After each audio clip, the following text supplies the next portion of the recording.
Welcome back to Romance of the Wild. Today we have a great one for you guys. This is How to Trust a Hellhound by Shannon Mae.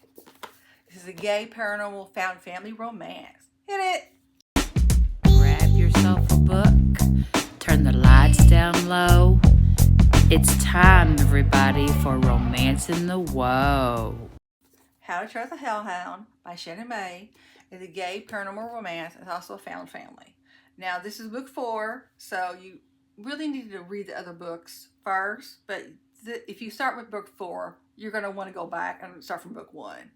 Now, this is about hellhounds. Now, the premise is you have hellhounds who were made when Earth was made, right?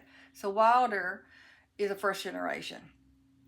He ends up taking in 5 hellhounds, and he raises them. He adopts them, he raises them, and what they do is, kind of like as a thing, is they go out and they find all of the humans who have rotten souls, who are bound for hell. Now, these are humans, men and women, who are like the lowest of low. You know, they're murderers, they're rapists. This is just the scummiest type of people who have no redeeming qualities. They can't be saved. They've done so much horrendous things that they're going to hell. So they hunt them down, they kill them, and they send them on their way. Okay, so like I said, Wilder is first generation, and his adopted sons have already found a place where they all live. They're like houses. It's kind of out in the country by a national forest, which is good. Now, they appear to be humanoid, so if you see them, you're not going to know they're a hellhound, but they can switch and turn. Of course, they have incredible strength, and they all have their own different little skills.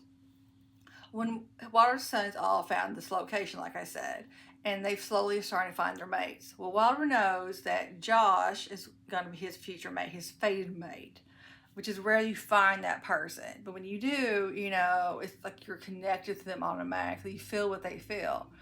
And at the time when Wilder came, Josh was in a relationship with a guy named Rick. Now, Rick is horrible. You kind of already know from reading the other books, there's something going on, and it's abusive. And Rick is just horrible to Josh, because Josh is just a caring person.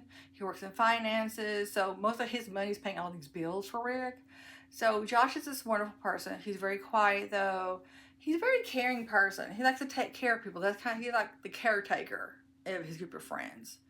And he's always there for them, but in a way they kind of like suspected something, but they never did anything to help him. So at the very beginning, chapter 1, there's this horrible moment between Rick and Josh. Now, I have to tell you, if you have trigger warnings about, you know, physical abuse, Shannon Mae is great about kind of, a lot of stuff happens off the pages. You're aware they've happened, but you're not going to really read descriptive, you know, comments about what's going on. Like when they capture, you know, someone who's bound for hell, they're not going to go into that much of the torture part of it, because they're tortured before they kill for information. When it comes to Rick abusing Josh, you know that Rick hit Josh. You know there's been worse things in the past, but it's like kind of mentioned carefully. So I don't think this is going to be much of a trigger warning book for anybody, because it's written very carefully, very sweetly. Because when Josh is attacked by Rick, he calls up, you know, Aiden. Aiden has a mate who's Atlas. Fluffy, if you've read any of the other books. You people know what I'm talking about. Anyway, so he calls up Aiden. Aiden has his own history of abuse, so Josh feels like he can say, "Hey, I need help. Can you come get me? I'm not safe. I'm hurt." So he comes. Wilder's there. Wilder immediately wants to do something, but Josh is very much like, "No, let's let it go. I'm done with Rick. Let's move on." And I love the way they did this, because Wilder takes his time. Now, he knows that Josh is a fated mate. He doesn't immediately just jump into it. He's going to give Josh time to heal, Josh to accept, because Josh has a lot of guilt. He feels like it's his fault, which a lot of people abused do. But this is done very well, and because the writer gives Josh time to kind of heal, talk about things, get his emotions out, and he leans on to Wilder. And Wilder is just amazing. He's that character that you immediately like. As soon as he was on the page, you go, "Oh, I want a Wilder of my own." Of course, Josh isn't out of danger yet, because Rick is determined to get Josh back. Because, of course, like I said, Josh paid for most of the bills. And Rick, being an abuser, cannot give up what he thinks is his, which is Josh and everything Josh has. So Josh becomes kind of like his own, and I love the other hellhounds. You know, I love Jude. I'm so waiting for his book. I cannot wait. And all the other ones are so funny. I love how characters are so different. You can tell them apart. And, there's so much humor put into some parts, which is appropriate at these moments, come back things light. Josh kind of grows into his own. Even though he was knocked down by Rick, he kind of becomes more empowered because Waldy and the others are kind of backing him up.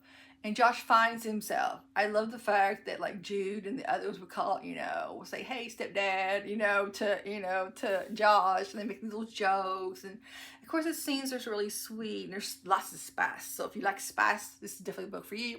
It's like romance, comedy, because there's humor. I love when they throw in humor. They show the personalities of each of the characters.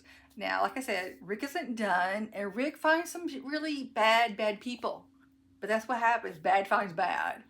And this is kind of like a new storyline that's been developing throughout the book slowly. And I love where the series is going. Shannon Mae I cannot wait for the next book because I'm like, I want to know where it's going at.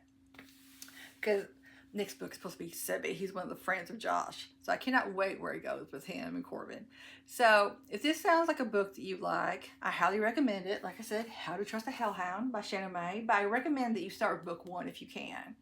These are all good. And if I got one in print, if I got the whole series in print, it's good. Because I'm only going to buy the ones in print that I love. So if you like gay romance, paranormal, if you like good writing, found families, this is definitely the book for you.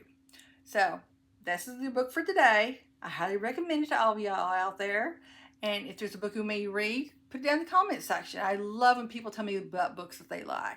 Until next time, it's your girl Charley. This is Romancing the Woe.